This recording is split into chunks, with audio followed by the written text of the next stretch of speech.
Polemics, the post-war consensus, and J.D. Hall. Let's talk to him. Here we go. Exploring theology, doctrine, and all of the fascinating subjects in between, broadcasting from an undisclosed location, Dead Men Walking starts now.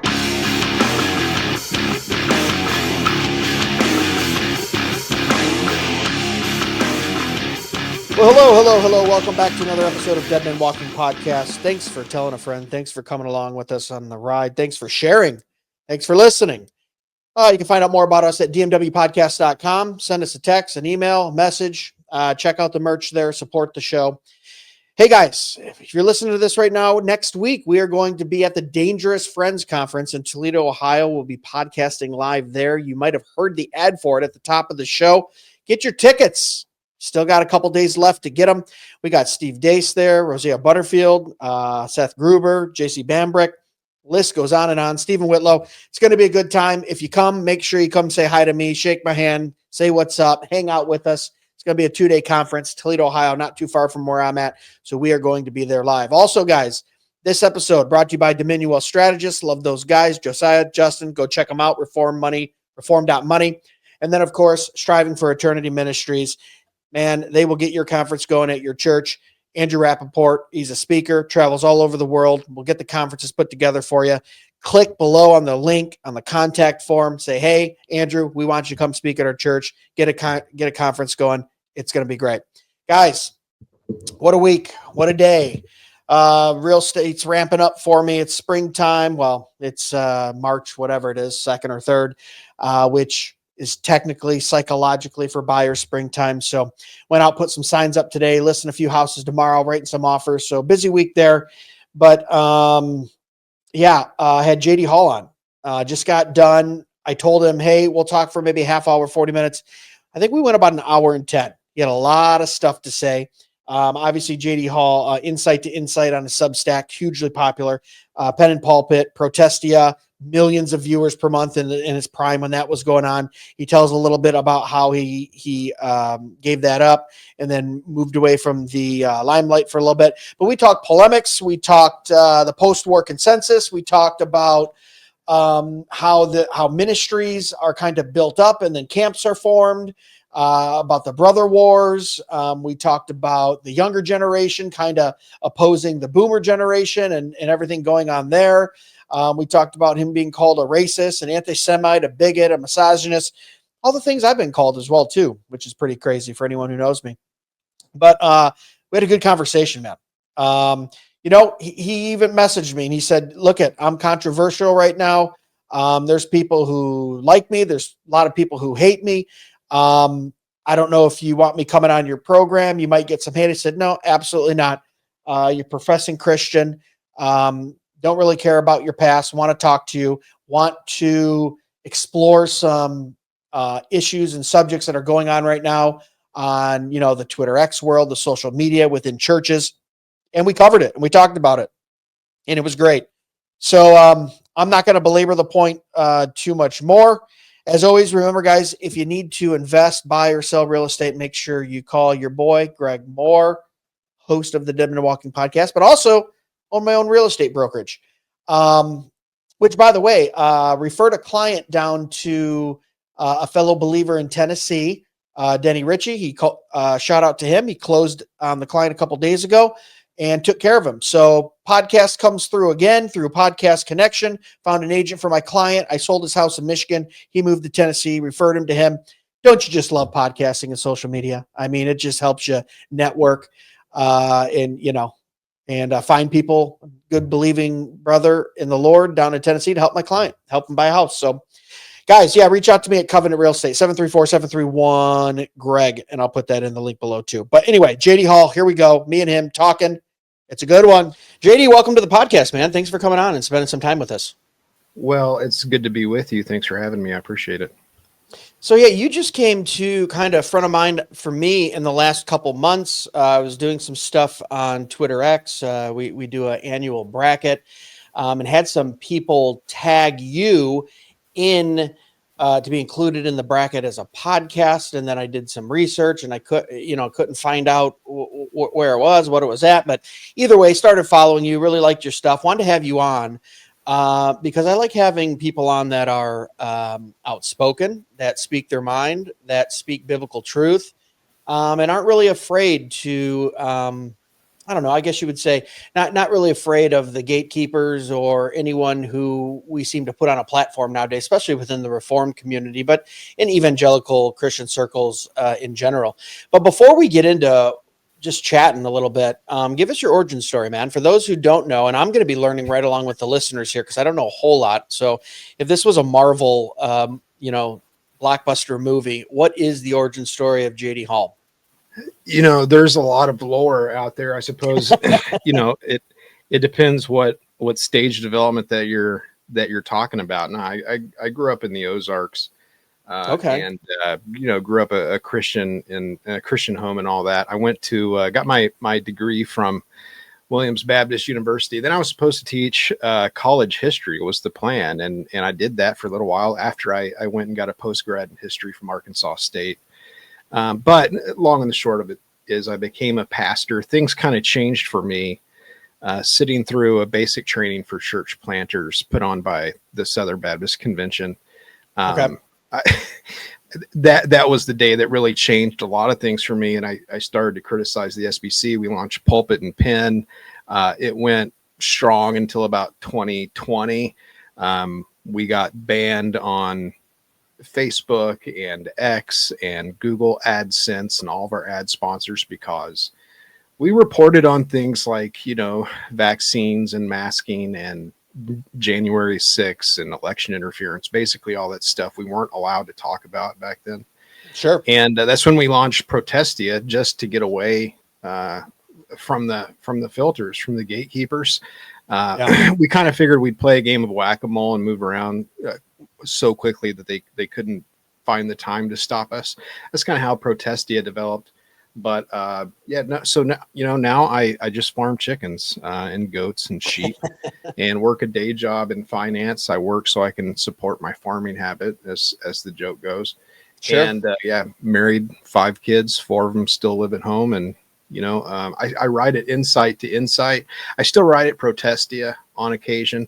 Basically, everything behind their paywall, the Protestia Insider material, that's all from me. I'm doing Protestia Tonight with David Morrill again, starting last week. Every week I'll be doing that. And I launched Incite to Incite because for about 2.5 years I did nothing. Mostly just talked to farm animals and wanted to get some thoughts and ideas out. I didn't really expect it to take off, but it did. And so just all kinds of readers. I write at Incite to Incite whatever I feel like. And it's a pretty eclectic mix. I mean, it might be something polemical, or it might be like Nephilim and space aliens, like whatever I want to write about. So when I was a pastor for so long, you only have 24 hours in the day, right? So even though you have your personal study time, the time that you have dedicated to the most significant part of your studies for writing sermons. And when you preach expositionally, you know what you're going to be studying that week, right? Like, so in that sense, you kind of have the scripture as a ball and chain, a glorious ball and chain, but still a ball and chain. And so I have enjoyed studying whatever I want to study in the scripture, not having to tie it down to a sermon, if that makes sense. So I felt a lot of liberty in that. So I've gotten into some more of the weird and peculiar aspects of scripture, and I write about that sometimes at Incite to Incite too.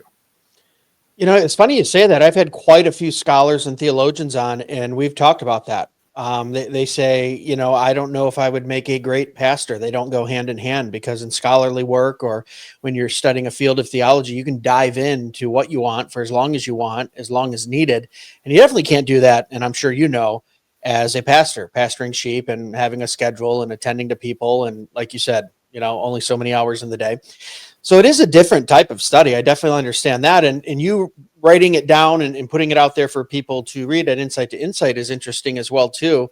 I like the broad subject that you said, anything from farming to Nephilim and spaceships. But, in the last few years, especially on X, and especially since Elon took over, we've had a little bit more freedom to post some things. We got, this podcast that got shadow banned and shut down during COVID because we were very open 4 months into the whole pandemic of what was going on. I'm an elected county commissioner since 2016, and I was getting weekly from the federal government and the state health department saying, wear a mask, don't wear a mask, Bless your heart. wear a mask, don't wear a mask. So they didn't even know what was going on for the first 3 months. But then, of course, the media unified around a narrative and we were off and running. But, I homeschool my kids. I work from home. I didn't wear a mask. And long story short, my county, due to some resolutions I made in January for a totally different reason, but by the providence of God was used for COVID, we didn't have to mask in this county either. And we were locked down in Michigan. So life didn't change too much for me and my kids. Everyone else was freaking out, but by the grace of God, not too much. But that's digressing back 4 or 5 years. No one wants to hear about COVID. We've been talking about that for a long time.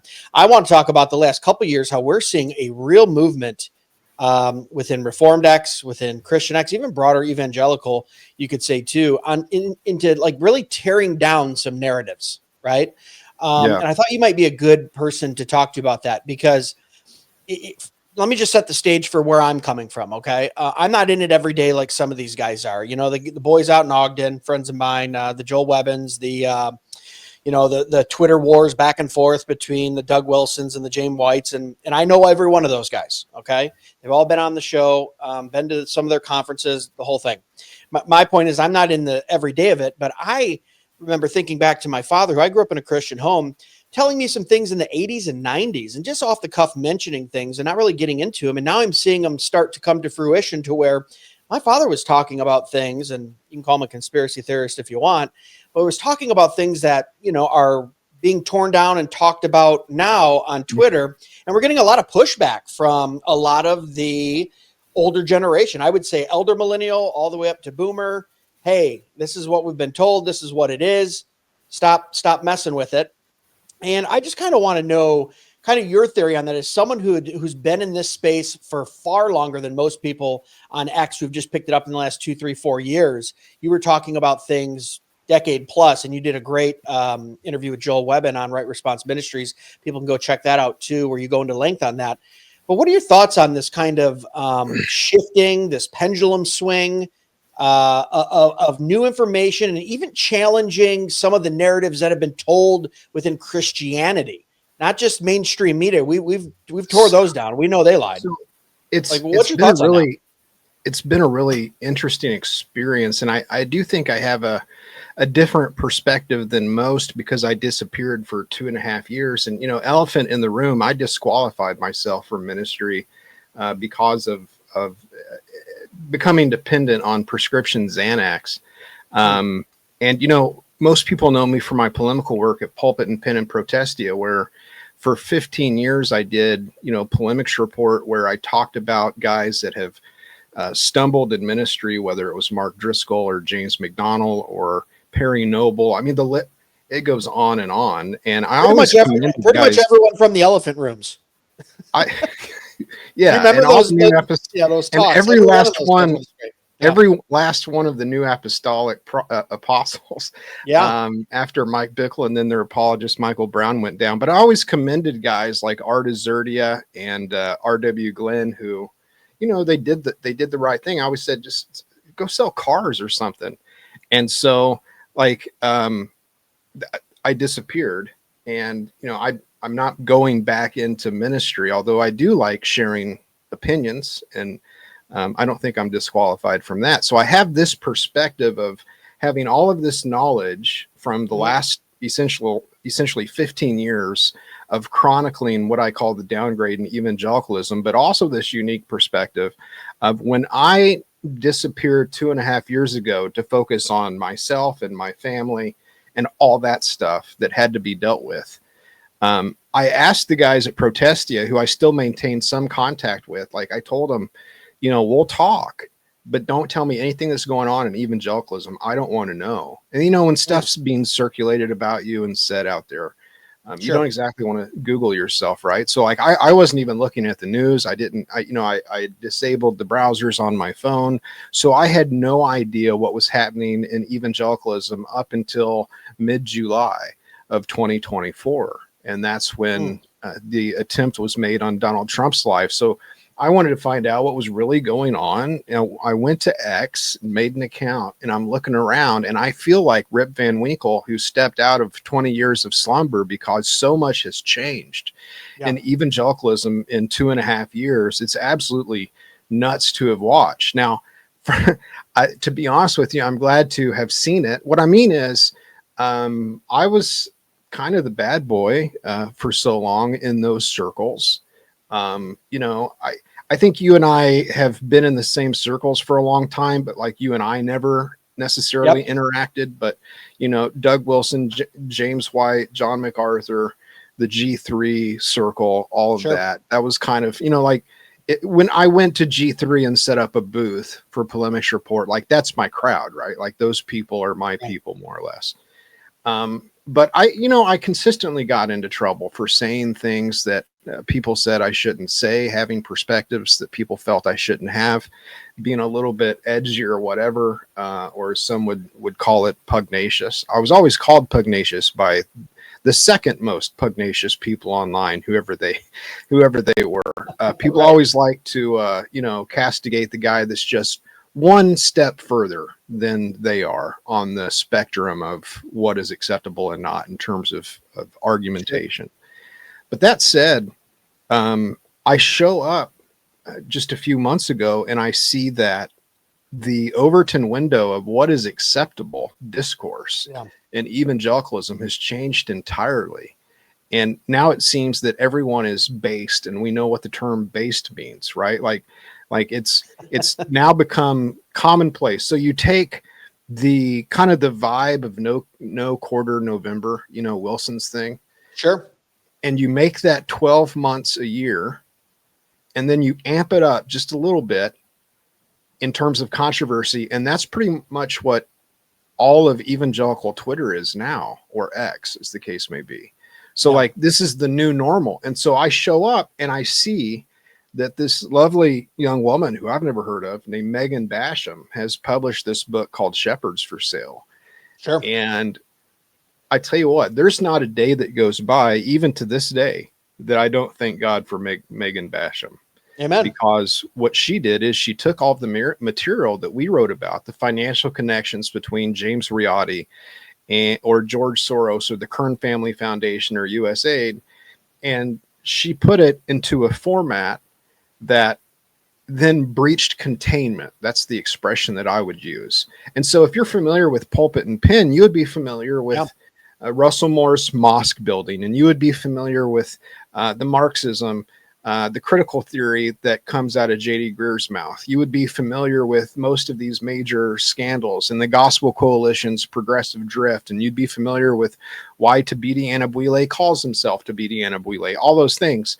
But what Megan did is, because of her connection with the Daily Wire and also because of her giftedness as a writer and as an influencer, now a whole lot more people know about that. And it's kind of interesting. There's another personality, former radio personality, also a lady, who I've been friends with off and on over the years, kind of a feisty personality, who I saw her response to Megan was very negative.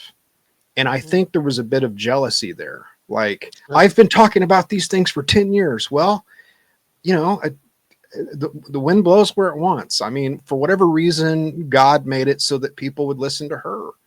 I kind of had the opposite response. I wasn't jealous, and I was humbled that she used a lot of our material that we produced in that book.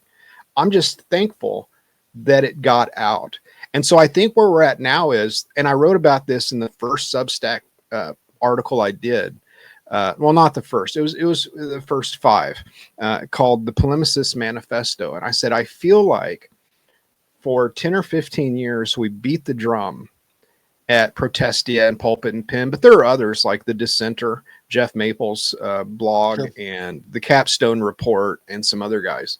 I felt like we beat the drum and we clarified where the lines were. There are clear lines of demarcation. Whose side are you on?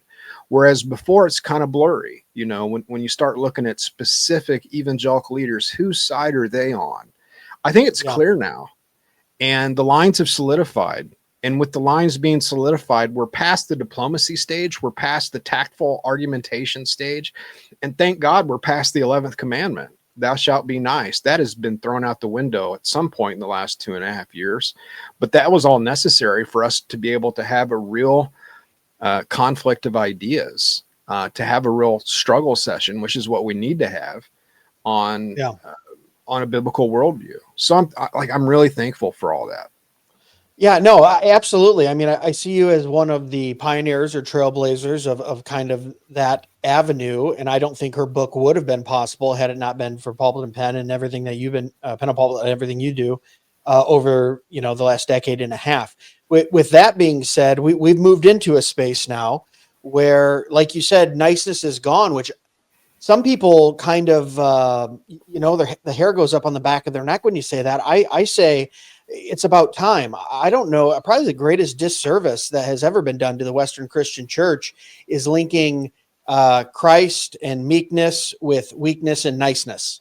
And I feel like we've been fed this, you know, this lie over the last 30, 40 years that you have to be nice. Now, I'm not saying you have to go out of your way to be cruel or mean, but nice, I don't see that as a gift of the Spirit. I don't see that in the description of love.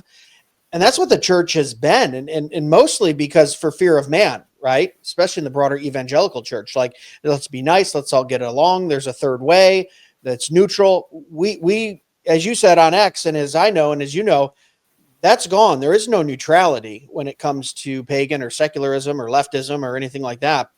What do you think of this, of this new kind of dawn in the, I mean, and I'm talking just in the last 2 years, we're talking about things, like I said, my father mentioned to me when I was like, and this will get me all kinds of emails just for saying this, and they'll text me and say, you shouldn't even talk about this. My father told me when I was, I don't know, maybe 13 or 14, we came up in a dispensational church, very like pre-mill dispensational, think like every 80s evangelical kind of independent Baptist church, right?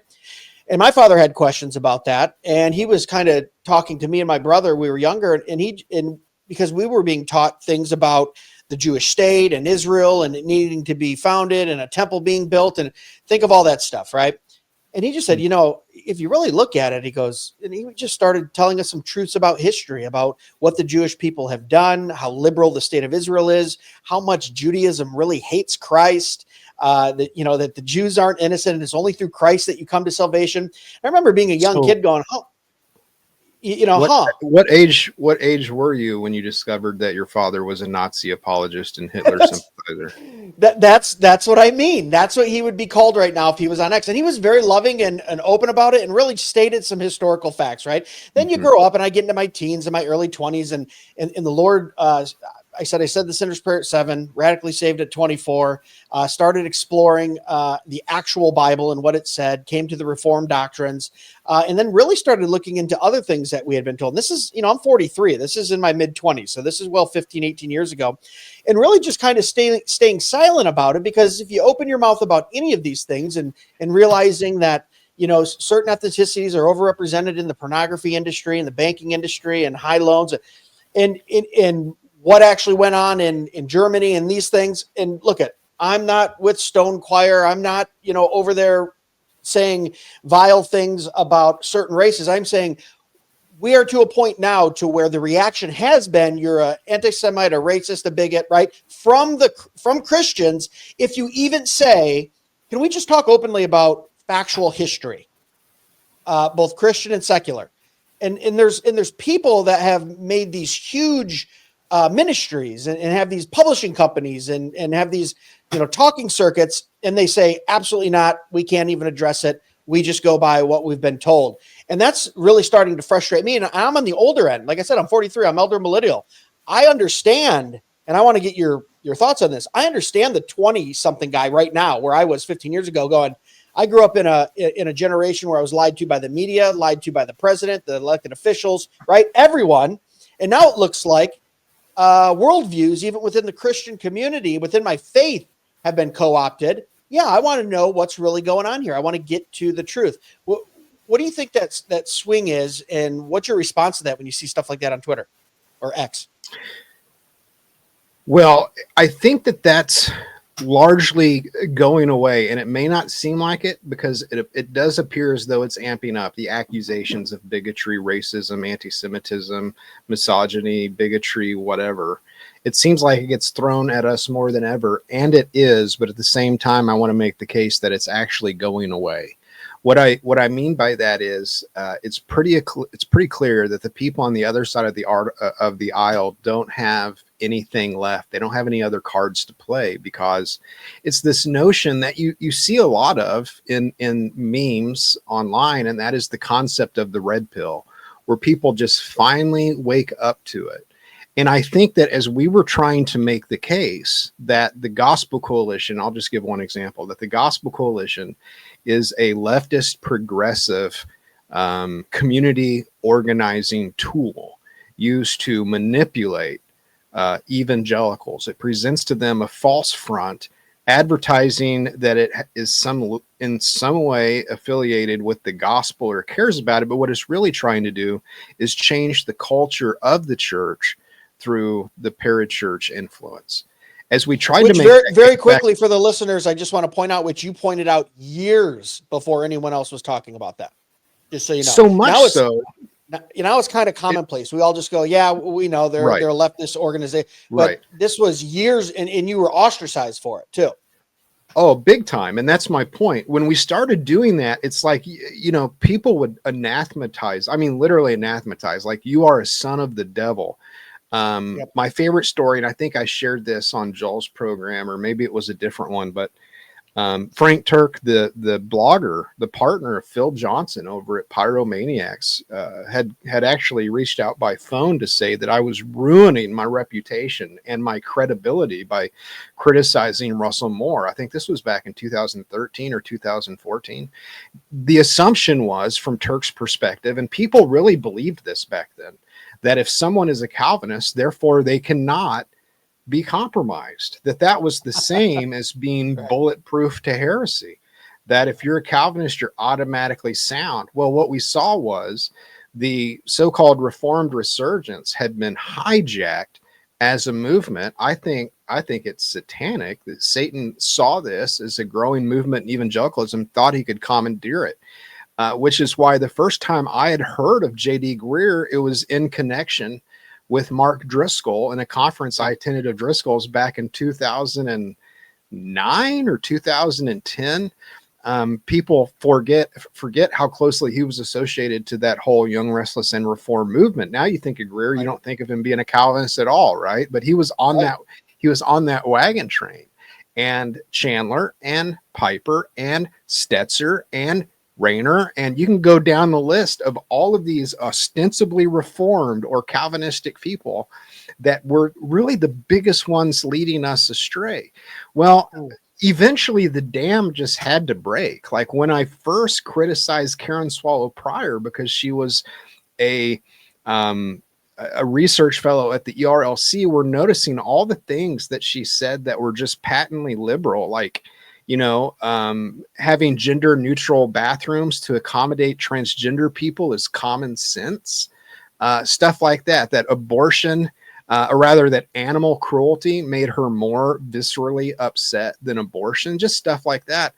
Right. And that was such a controversial thing for us to point out. Tom Buck, who's now kind of seen as this, this pillar in the counter revolutionary community. He's one of us, right? Like he's a conservative guy. He's a stalwart. He's against social justice.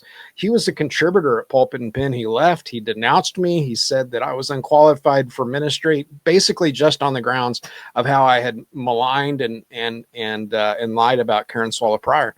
So, and he's come around since then. But the point is, at a certain point in time, it just became undeniable that these people are who we all knew them to be. And in terms of the niceness, I reached out to I mean, I don't want to drop names. I've reached out to people that you would know and say, listen, when you and I talk about so-and-so, let's say it's Russell Moore or Dwight McKissick, Tabitha Annabwile. When I talk to you about so-and-so privately, you acknowledge you think they're of Satan. But when you talk about them on Twitter, you're calling them brother so-and-so. Right. That's dishonest. Why are you doing that? Well, charity. I'm trying to be charitable. Like, well, that's lying because you don't really think that. And then, I mean, what happened today? Tom Askell used the word Malakoi in reference to Mike Cosper, which, as much as he wants to obfuscate and dance around that now, I think Askell's trying to back off. We all know what that means, right? And I'm not the only one who knows what that means.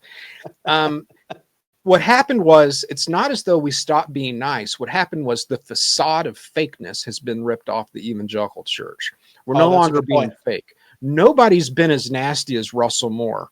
I don't think, well, except maybe Ed Stetzer, who's one of the nastiest human beings you've ever met, but does it in this diplomatic, smiling, passive-aggressive, sugar-coated way that they can never be accused of, well, what Askell's being accused of today, which is, you know, apparently not being a Christian because he said a heated word or whatever.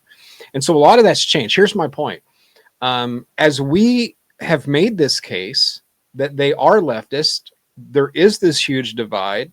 They have commandeered the church. They've snuck in privily. They've spied out the church. They've snuck in to steal our liberties. They've carried captive weak women. The argument is so clear. The only thing they have left is they can't accuse us of being wrong. So instead, they just accuse us of being bad. Let me say that again. They can't say we're wrong on the facts. So instead, all they have left is to say we're bad. So they use these, again, pejoratives. They're not arguments. They're insults. Racist, anti-Semite, bigot, transphobe, misogynist, sexist, etc. The thing is, though, because that happens so frequently, and it has happened so frequently since probably 2018, maybe 2017, sure, that it no longer means anything. So, like, you can call us racist all day long. Like, it doesn't really bother most of us anymore. I assume there are some who would still wilt. You know, they'd clutch their pearls and swoon on their fainting couch if you call them racist. But, like, the Missouri Baptist Word and Way called me racist, anti-Semitic, like 5 years ago. And I had never been called anti-Semitic before. I've been called a lot of things, but not anti-Semitic. Sure. And so, like, I called the guy and said, why did you, in your publication, your print publication, it comes to my mom and dad's house as Missouri Baptists, why'd you call me anti-Semitic? And he said, well, don't you know, you criticized George Soros on your website, and that makes you anti-Semitic. So they've used these words so frequently, they've lost their meaning. Sure. But because it's all they have, they're just throwing it out there and seeing where it can stick. It was about 2019 or so, I began to tell my listeners and followers, whenever someone calls you racist, say, so what? Or if you're typing a response, put racist. You know how people do lowercase and uppercase in a word to, like, kind of make fun of the person saying it. Racist, you know, use a bunch of exclamation points. Let's make fun of them making this accusation all the time to steal away that word's power. We can't do that if we're running from it, but we can do that if we're laughing at it. And so it just reached what's called a paradigm shift. You know, a paradigm shift is when just the balances change and everything is different now. And at some point while I was away in the last 2.5 years, that paradigm shift happened where it's like, we've marked you as causing division contrary to sound doctrine. Both of us have done that to one another. Only one of us can be right. Both sides have made the claim. And so now there's no longer that fake niceness, which I think is a very good thing. But unfortunately, we've seen a fracture in the conservative side. Right. Because, and I think you hit the nail on the head, it is mostly generational, where some of the older camp is looking at the younger camp, and, you know, I think they're concerned about us because here's how I explained it to somebody on the phone the other day. I might have alluded to it in the what's Webbin's program's name? Not Right Response, but Right Response, Applied Theology. Yeah, applied theology. I think I explained it on applied theology also. They're known for being edgy, being blunt, being direct, but there's only so far they could go. Just like if, when you look at the Protestant reformers, you realize they could only reform so much in their lifetime, right? Like there's only so much reforming a person could do. And these guys have only been able to go so far because of where the Overton window was for them. Yeah. And we've gone a little bit further, but the guys that always attack you the most are typically those who are just one step behind you, and they think, whoa, you've gone too far. And usually the person saying you've gone too far is the one who would never take that extra step. And you do.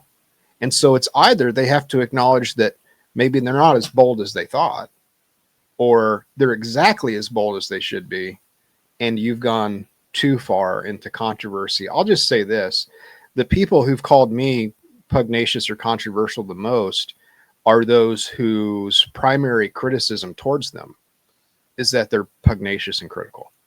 And Right. I feel like, so for example, say the Stone Choir guys, and I've never listened to a Stone Choir episode. I'm using them just as an example. To some extent, they serve a helpful role in the ecosystem, the evangelical ecosystem. And that is, no matter how controversial you are, Stone Choir, from what I understand, is going to be more controversial. And you can always signal your virtue by saying, look at those animals. At least I haven't gone full Stone Choir yet, right? And it makes you. Yeah, I kind of just did that, right?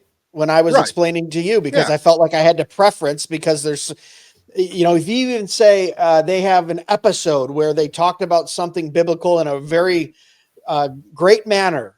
I mean, you get rained down upon, and you're an anti-Semite and a racist, and you're one of those. I mean, I have it in my family. I have a cousin's husband who, a female cousin's husband, and he's basically messaged me and said, I see some of these podcasts that you're associating with and having on your show, and don't ever talk to me and my family again when we see each other at Thanksgiving and Christmas. And I go, what is going on? Right now, here's what I want to ask you on that, though. We have a schism within the conservative Christian movement, but I see two different people kind of attacking this kind of new wave, maybe younger generation, kind of what's the term everyone's using? The post World War II post-war consensus. Yeah. Thank you. Post-war consensus.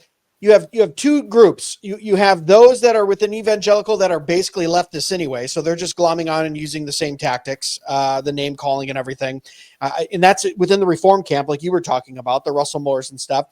And then you have guys that have whole ministries built up for years and years and years and have done some really great work. But the thing when you have like a huge ministry and you have employees and books and publishing companies, you can't really turn the ship that quickly. You've built your whole foundation on a certain narrative over the last 20, 30, 40 years. And you're a person who had millions of people a month coming to your website. You built a large platform and following, so you can understand this.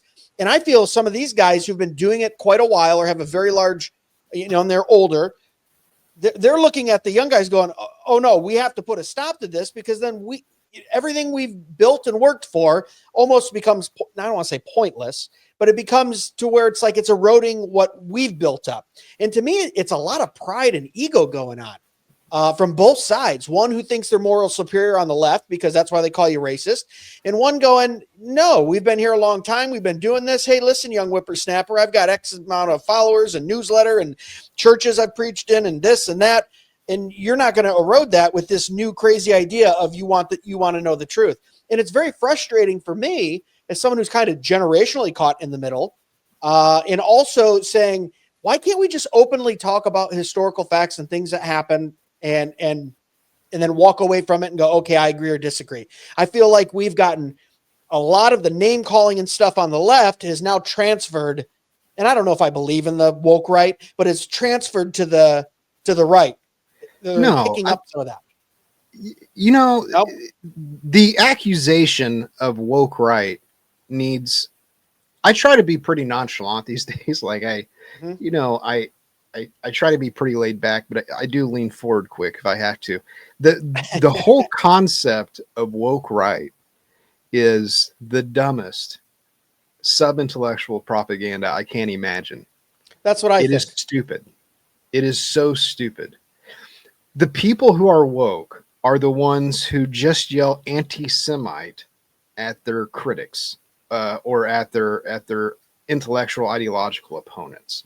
That's woke. Okay. Yeah. The term was made up by Dan Crenshaw, right? I don't know if you're familiar with politics, Sure. but Yeah. what Dan Crenshaw meant when he said woke right, and the way that term was used and is still used, is it's meant to designate the dissidents, those who are anti-establishment. And so in terms of the paradigm shift changing, I'll answer your question a little bit more specifically, but just to kind of explain the answer, that generation, Doug Wilson's generation, for example, Sure. and I'm the same age as you are, but in some ways, I feel like I'm in Doug's generation, not Joel Webbin's generation, but like I'm closer to Joel's age than I am Doug's age. It's kind of weird.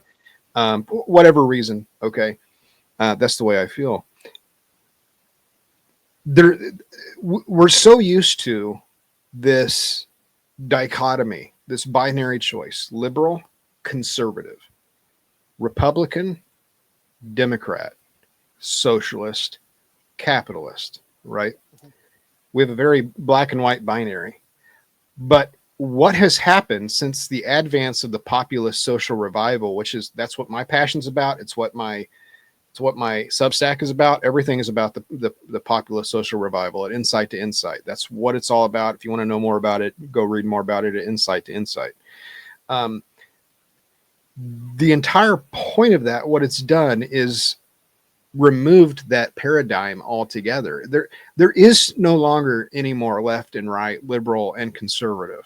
There are conservative things and there are liberal things, but in terms of there being like a strong aisle down the middle between them, it's not so anymore. Yeah.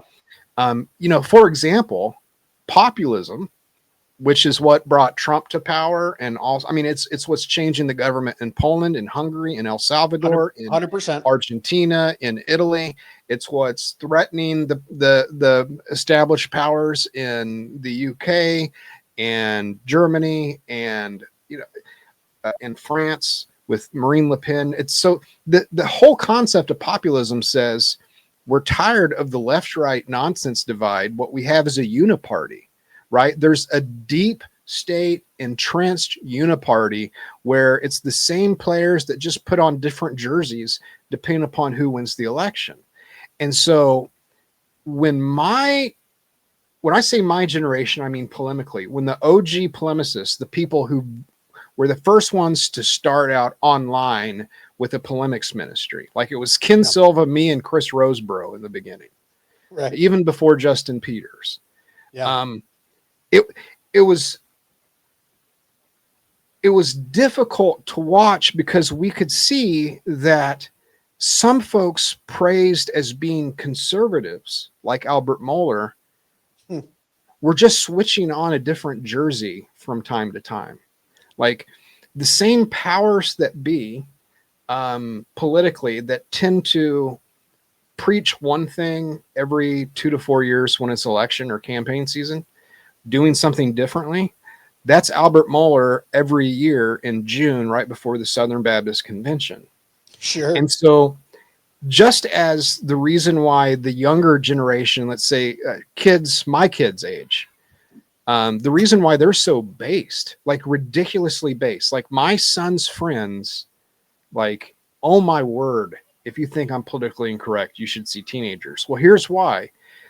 If you were raised in an environment, in an age where it was normal to sit a kid on a drag queen's lap, yes. If you grew up in that, once you get old enough, you're really going to resist and turn against it. You're going to rebel against it. Okay. Well, I just think that the younger, the group slightly younger than you and me are just tired of the nonsense, and they're not playing the same political games that have been the bread and butter of established online evangelical ministries. I mean, which I find refreshing. I kind of did that growing up as well. I would like to think when I was in that generation, when that age group, I was kind of doing the same thing. And I would think you were kind of doing too, just by the ministry you had, pushing back on stuff and finding the truth. My friend Seth Dunn, he has this podcast that he doesn't take terribly seriously, but I love Seth. And he's a very good researcher and writer when he wants to be.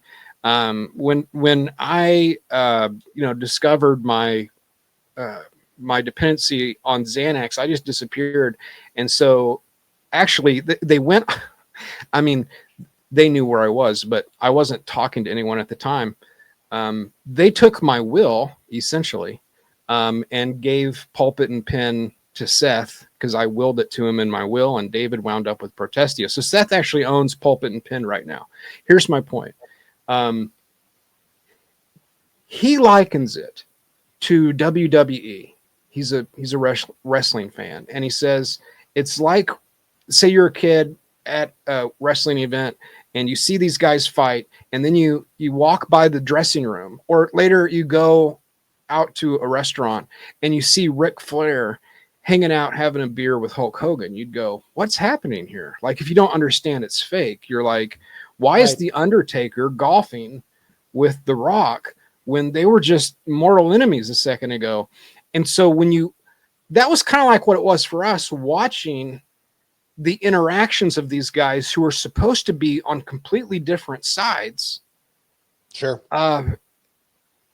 Seemed to fellowship together. It just seemed very fake. And I don't mean just like Michael Brown hanging out for, boxing sessions with James White. I mean, there seemed to be almost a drumming up for readership, for books, for podcast listens. I don't know exactly why. This team sporting, I call it. I'll tell you exactly why. I'm in this camp, you're in that camp. Yes, because when you have readerships and revenues dependent upon that, it's absolutely entertainment. You do it under the guise of charity, like you said earlier. Oh, well, I'm trying to be charitable to that person, but you don't get pushback from their people, and then you get to go. You go have dinner with them in private, but then online or on your podcast or whatever you're doing, you say, oh, this person, that person, they need to do this, that. But it's all politics. It's all entertainment. And I'm generalizing here, but that's what I have found just from being within the little part of the world where I'm in a conference circuit and podcasts and had these people on. And it's very, very frustrating because I'm a kind of straight talking guy, and I don't appreciate that kind of thing. I didn't know until you began the podcast that you're the one behind the brackets, podcast brackets. Are you the only one that does that, or could I be talking about somebody else too? No. I just started it for fun a couple years ago, and it blew up, and people seem to enjoy it. So I do it every February and March. So I got to be honest with you. Like, I rolled my eyes at that. All right, but let me explain why. It wasn't that. It's that I've perceived similar things in the past that to me kind of typify almost a game playing. And I've talked about, I think I was talking about the Reform Pub actually back in the day when we had a spat with the Reform Pub. Whatever happened to them? Do they still exist?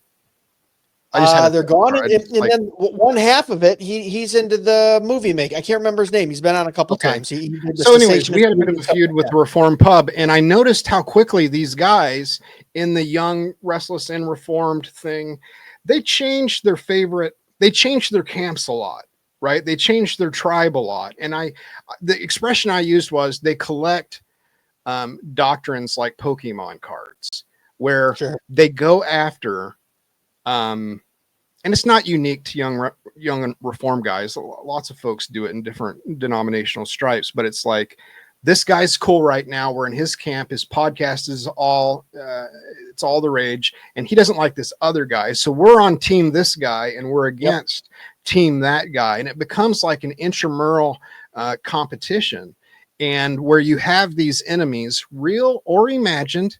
I think different degrees of reality. Sometimes it's very genuine. Sometimes it's not. Feuds and spats. And as a guy that was in the middle of that, for so long, let me tell you, there are very real wounds and sorrow and pain that comes from that. Like, it's not a game at the end of the day, right? It's like schism and factions among Christians. If they're actual Christians, that's tragic.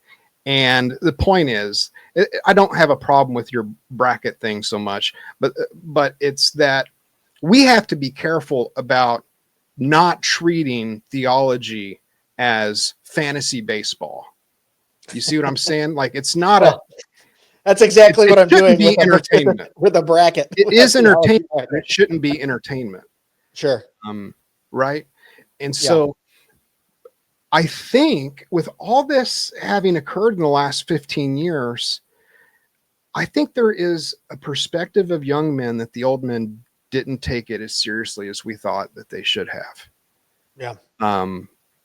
Like, they told us to go fight. So what did we do? We went and fight. And Doug Wilson writes a book about the Civil War where he questions the post-war consensus of the Civil War.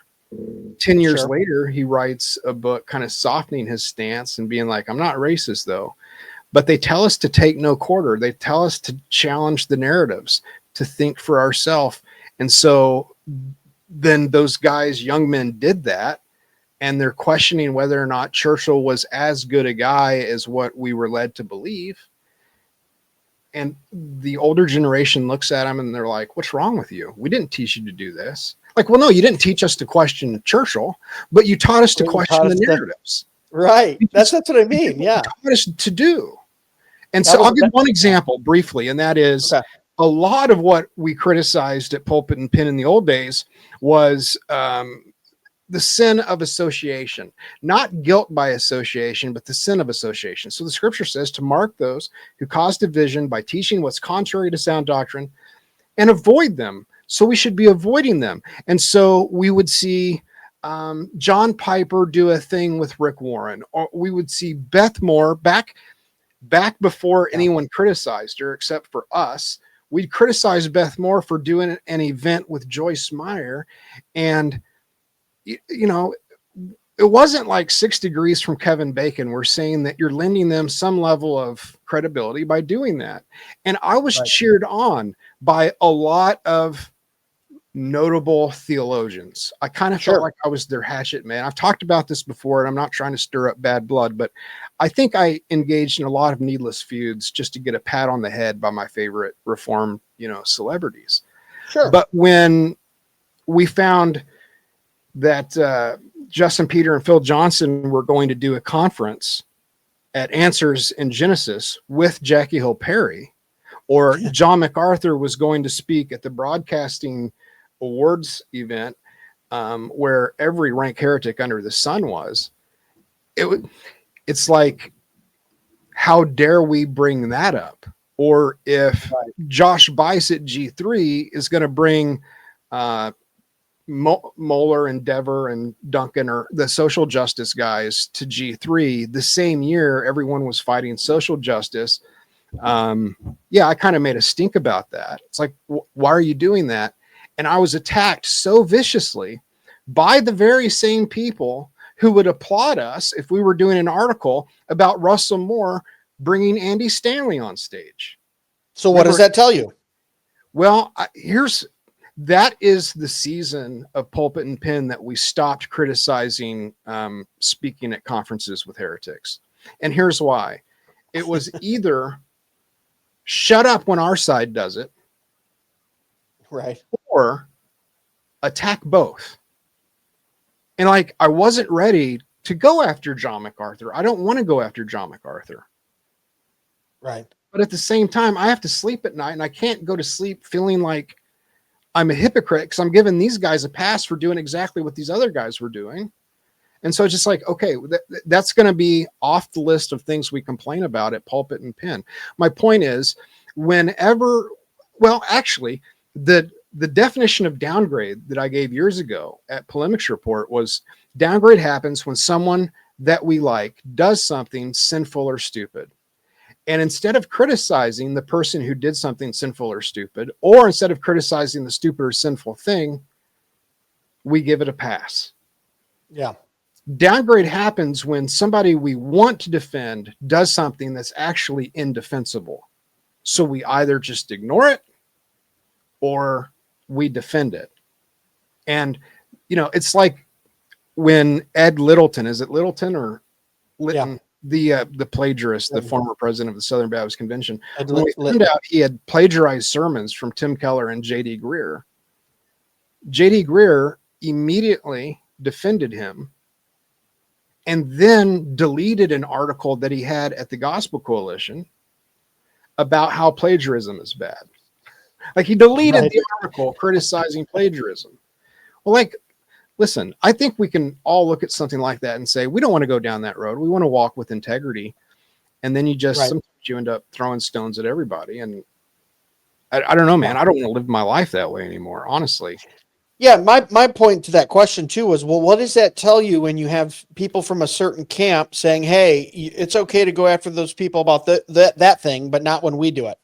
That tells me that they hold their kingdom that they've built, their ministry that they built, in higher esteem than either the truth or the biblical principle by which you are judging the thing, which is sad. Keep in mind, if I don't want to get a bunch of hate tweets over this interview, I'm not telling you to cut it out, and please don't. I mean, we're making a point that I think people need to listen to and consider, but I bring up these things from the past not to stir up a feud with anybody.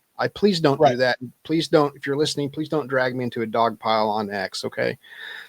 I don't bring it up to stir up the past feuds, but to say, let's avoid the trivial feuds in the future, because I regret a lot of that. So an example would be, every time someone does an interfaith dialogue, we criticize them, which makes a lot of sense. It does make sense, admittedly. So when J.D. Greer did an interfaith dialogue with a radical jihadi and one of Nancy Pelosi's, she kind of drags this imam around like a show pony. He did an interfaith dialogue with her. Everybody goes nuts. They go crazy. Or when Russell Moore did an interfaith event, praying with Muslims and Jews at a public event, we launched the USS Pulpit and Pin at him, right? Like, we just started firing. Yeah.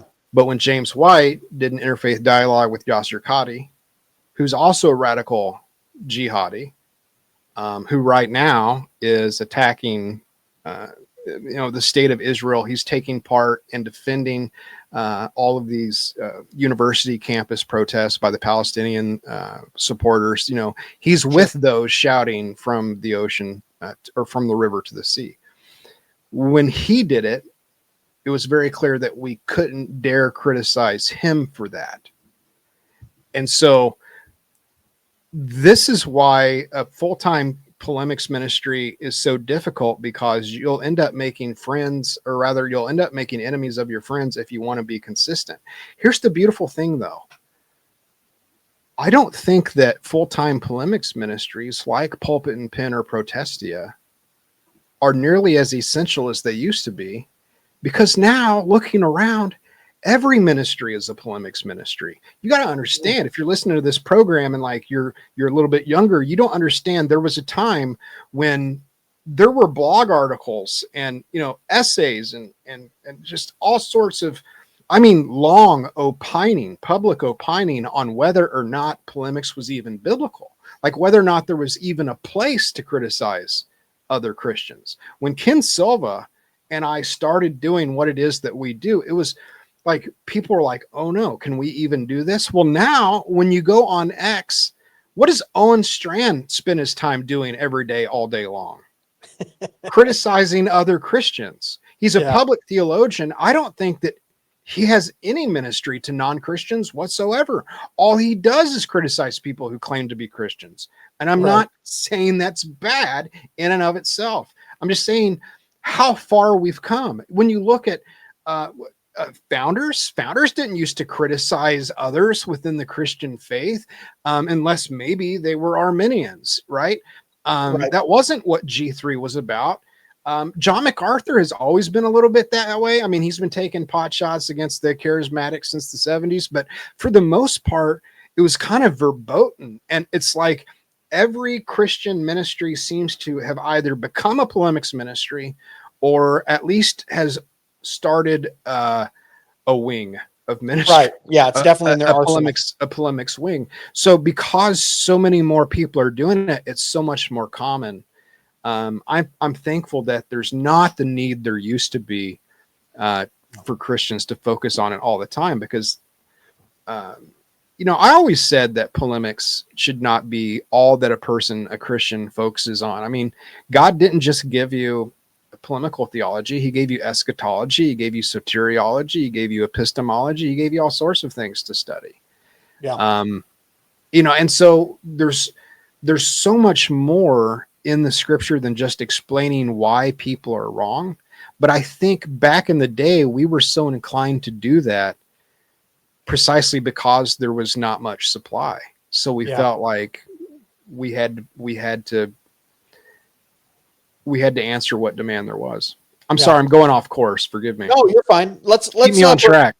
No, let's put bookends on it. We'll bring it home. So, and look at you were in the, I have to believe that you're in the forefront of that. So you plowed the ground for a lot of this. I'm not going to give you, full credit for everything going on, but it's like you were there in the early stages, like you were saying, you and a few others that allowed us to have this. So last question here as we wrap up. So what do you see in the future then with this? We've got more of those types of ministries out there. We've got a younger generation coming up that goes, hey, I just want to know the truth. I want to get to the facts. I need to make sure I'm not being lied to. I'm not going to rely on big name institutions anymore. Maybe that's either I'm looking at newer institutions or doing the research myself.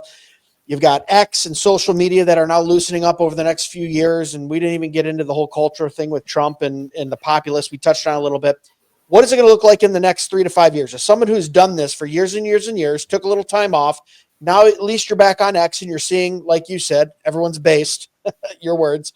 What is it going to look like in 3, 5, 7 years? Is this good for Christianity? Is it bad? Is it going? Are we going to have more splinters, more fractures, or at some point we're going to come together and go, like, what are you seeing? I want you to be a little bit small p prophetic for me in that area. Well, I can tell you what I think is going to happen, and I'll do my best to tell you what I want to happen.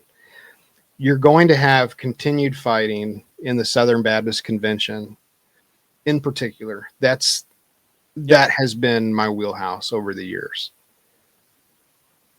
precisely because there are a lot of resources at stake. When I had Rod Martin on my program a number of years ago and asked him, like, seriously, why are you trying to save it? It's beyond saving. Stop. Like, he made the argument that from the perspective of Christian stewardship, we had an obligation to save the churches, save the property, save the money. I understand all that. I think that fight is not going to go away anytime soon because we've been fighting it since the 70s. When Roe v. Wade was passed in 1973, the Southern Baptist Convention put out a resolution affirming it. And then we had to fight the conservative resurgence in the 80s to try to get rid of the leftists. We thought we did. We thought we won, but it turned out we didn't win. They just went underground. They lied and agreed that they lied and said they agreed with the Baptist faith and message. But they were playing semantics, and they continued to undermine. They continued to keep their employment in our seminaries, still pushed out leftist subversives. They got even better at being subversive.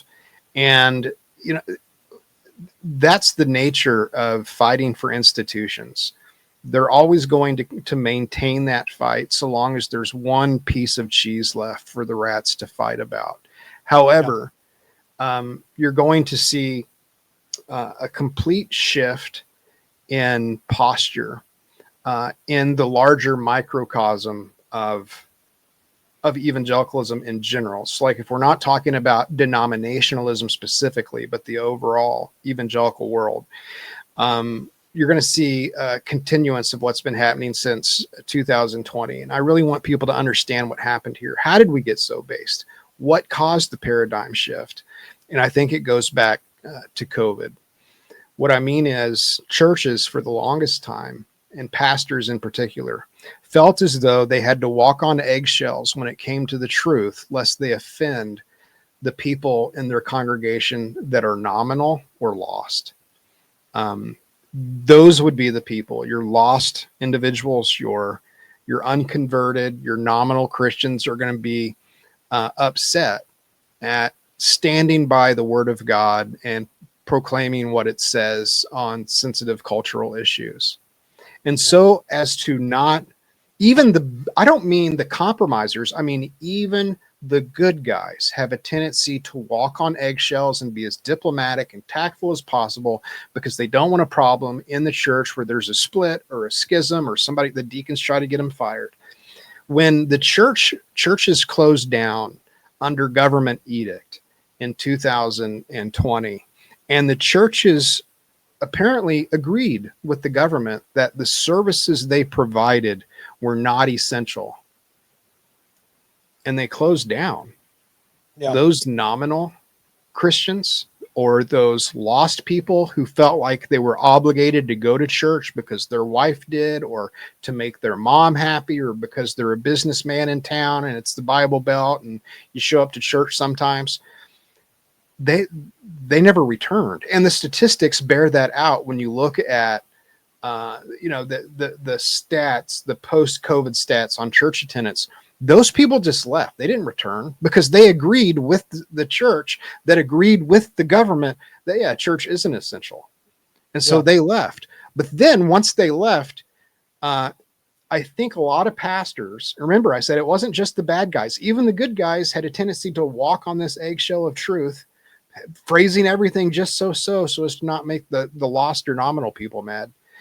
I think they felt like the leash was let off of them. I think they felt freer. Like, okay, I'm not going to get a bunch of lost people mad in my church because I say that abortion is a sin or being gay is gross, right? Like they felt like they were free to just say what the word of God says without apologies. Yeah. I think that's led to a lot of, people speaking more freely, a lot of pastors in particular in recent years. And that's going to continue because once you hear the truth said in an unfiltered way with no pretension, with no filter, man, you get used to it. You can't go back. It's like letting a cat out of the bag.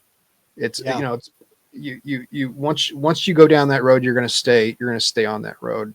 So what is going to happen is just a complete, absolute schism, an irreparable divide between the Russell Moores of the world and the, I don't know, pick one, and the Josh Bices of the world, whatever. It's like before 2020, we were seeing the other side as our disaffected, foolish, younger brothers that were naive and maybe a little bit gay in their skinny jeans or whatever. Like they were weird, bless their hearts.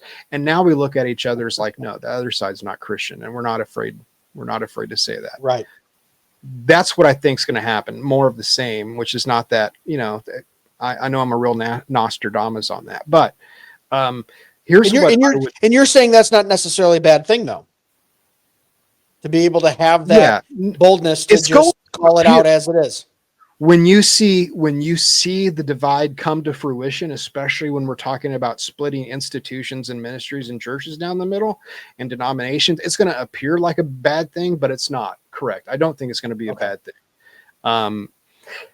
With all that said, let me tell you what I hope will happen. And that is the whole purpose of polemical theology is to separate or cast off from the church toxic doctrinal poison that ends up hurting Christians and hurting the church. I go to a Bible church, an independent Bible church, and they actually, long before they met me, they started putting Protestia and dissenter articles in the newsletter once a month. It was just kind of like a discernment lesson, like discernment exercise, just to kind of keep them apprised of what's going on out there. But other than that, you don't really see or hear anything polemical going on. Why? Because it's very clear what the church believes. It's very clear what the pastor believes. It's very clear what the church is going to teach. And so we just don't tolerate that garbage. It's hot garbage. We're not going to talk about it because we don't need to talk about it, because we're not arguing about it, because where we stand is clear. And so with the polemical fighting and with the blunt directness that you're seeing everywhere comes clarity.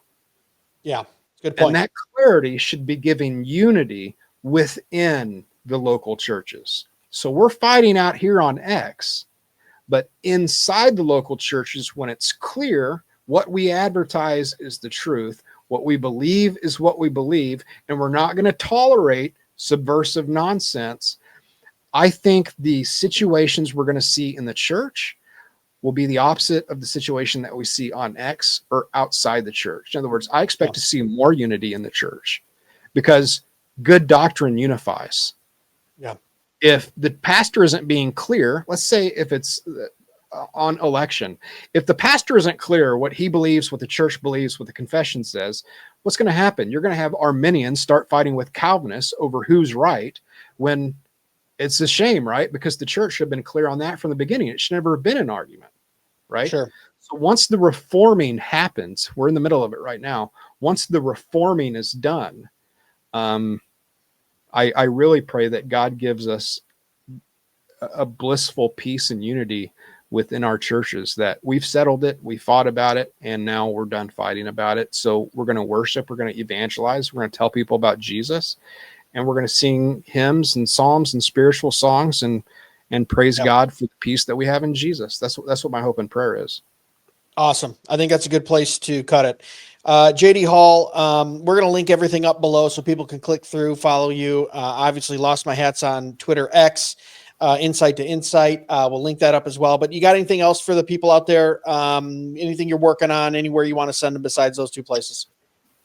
Go to one of those two places. David Morrill is about to publish. We've been working on a Polemics catechism. It actually uses the Reformed Baptist Catechism. It uses my Baptist Catechism for Family and Home Devotion that I sold on Amazon for years.